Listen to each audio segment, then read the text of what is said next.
just because we had covered the walkout, which seemed to have way more traction out there in California than it had in Florida, where these Disney parks were at. And it's funny, I guess, watching Disney be kind of stuck right now. They committed to really appealing to that weird demographic of people that don't even make up a significant portion of your, let's say, customer base. But you're all in. Chapek's all in. All right, here we are. However, that still has those ramifications still have to appear. I think that a lot of folks have woke up. They're not woke, but you get what I'm saying. And we're kind of in this trance where they had just acted as if Disney just had to exist, which they didn't. And I think the past months with this Florida parental rights bill has changed a lot about people and how they see Disney. Outside of California, of all places, there are protests happening where people are advocating that it be boycotted. And interestingly enough, it's not even like the leftists that are doing that. Let's read into this. Newsweek covered it. It says video hundreds of protesters, gathered outside of Disney headquarters and in California. And it started to go viral on social media. They're talking about it had on up to 400,000. And you can see it's quite a significant amount of people.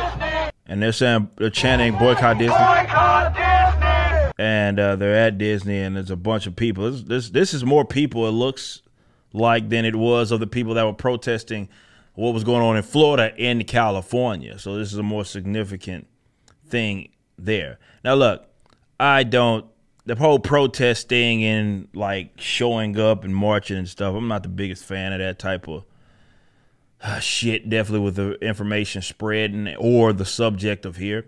But I think what this does is it shows that there's just it's different. This is different.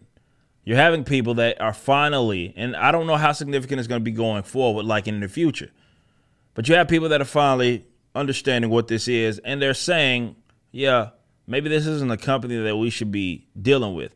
Now, my thing has been, I've been pretty consistent on this. They should, and as Anthony Cabasa said, Christian activist and founder of Hold the Line, is calling on Christian leaders, activists, and parents alike to hold a protest at Disney headquarters. It's happening in leftist ass California. So I think that even speaks to how that pendulum has swung and a little bit there, because even the folks that, granted, they might not be leftists, probably more leftist than you like to think, but they're not part of the, I don't know, the social justice left. Nonetheless, I welcome the boycott if it's in the form of just economically not funding these guys. See, I told y'all there's a difference. This is where some people disagree with me, but there's a difference between certainly I approach it and others. Others are more so screaming for Disney to change because they still want to consume it. And maybe they pause it temporarily, but ultimately they want Disney to change. I'm of the opinion that that shit should burn to the ground. As in, not people setting, actually, it's the social justice leftist side that actually physically burns shit down. They do that. Protests mostly peaceful. What I'm advocating is that they be in such a poor economic status that they don't look like what they look like right now. Whereas this powerful entity in the entertainment industry that seems to not be able to do wrong. My man's Drunk 3PO did end up sharing me a story about this, and I wanted to kind of expand upon this, and I will expand upon this in a different segment. But, you know, they make a lot of money off of their parks. A lot. So with Disney, it's not enough just to say I'm not going to go see this movie. Okay? That's not going to be enough. They make a significant amount, a percentage of their, you wonder why they can lay so many eggs, why they can just put stuff out there that's shit. It isn't even profitable for them, but it continues. You know why? Because they are funding it in other ways. Now, I'm not talking about these external ways that you have no control over. No, I'm saying they're just other forms of entertainment. That's it. There's other forms of entertainment that the bulk of their money is coming from. And this is why the customers have to be able to make an adjustment if there is to be some sort of change. Now, look, stuff happens maybe one at a time. You know, I'm certainly not under the moronic impression that this shit is going to have to happen or is going to happen, let's say, at the same time in all different industries. No. But if we can just start with a Disney, that would send so many ripples. And really, I would think it would just ignite so many people to get out there and be great. Because you have something as big as it is, and if it is, again, less powerful than what it is because the customers have deemed it, okay, we're not going to fund it, then it's a domino effect. It's contagious in the sense that more people start to realize, oh, we can actually do this. Like, this is a doable thing. So many folks want to talk about just act as if it was, hell, we had this conversation yesterday on the You Are Here. Like, just so demoralized some people are. But there's no reason to be demoralized. The spread of information is very fast. So what maybe would have in the past taken some time, think things take or accelerate. Hell, you can see it with this quote-unquote woke shit.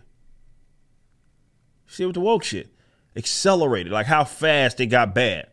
But just as fast as it got bad, it can get better. It can get good. But that's going to require options to be exhausted. And one of those options, perhaps the most easiest, is to start with a company like Disney and just say, you know what, no more. I'm not taking you, not consuming your media in terms of new purchases.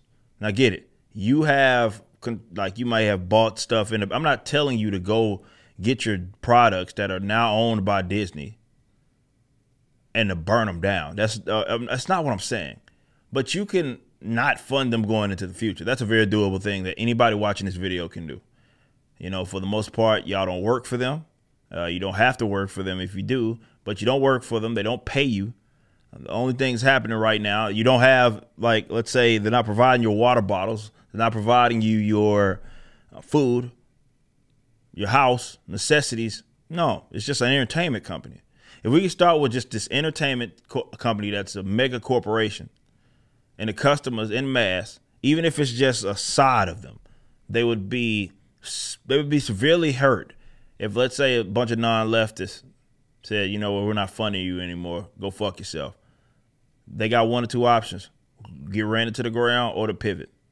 I would prefer maybe the former, but hey, either way, an adjustment would have to be made. Either voluntarily or it'd be voluntarily either way, but you know, some of this is market stuff. So the market dictates, it dictates. So maybe you don't take your children to Disney World or whatever fuck it is. Land, whatever. Maybe you don't take your children to whatever theme park. Maybe you don't go have them see the next movies. Maybe you don't go buy the next Marvel product. Maybe you just let the company fade into, not in obscurity. That's going to be hard. But at least they're not as powerful, not as influential as they once was because they simply don't have the customer base anymore. That is something that is very doable. Anybody that's blackpilling you saying that it can't happen is full of shit and they're demoralized. And I would encourage you to get that negative energy away from you. But to act like this can't be done is nonsense, complete nonsense. It can be done. And I think there's some steam here.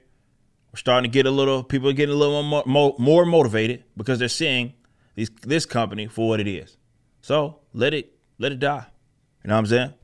Let it die. You just listened to a clip from my podcast, For Canon's Sake, which is live throughout the week at 12 p.m. Central on YouTube.com/YoungRipper59 and Odyssey.com/@YoungRipper59. Be sure to check out my website, EricDJuly.com, so you can stay up to date with everything it is that I'm doing. You can also become a member and get access to a bunch of cool perks and exclusive content, which includes a social media hub where you can interact with myself and other members. It even has an app that you can get, which is now live in the Google and Apple stores.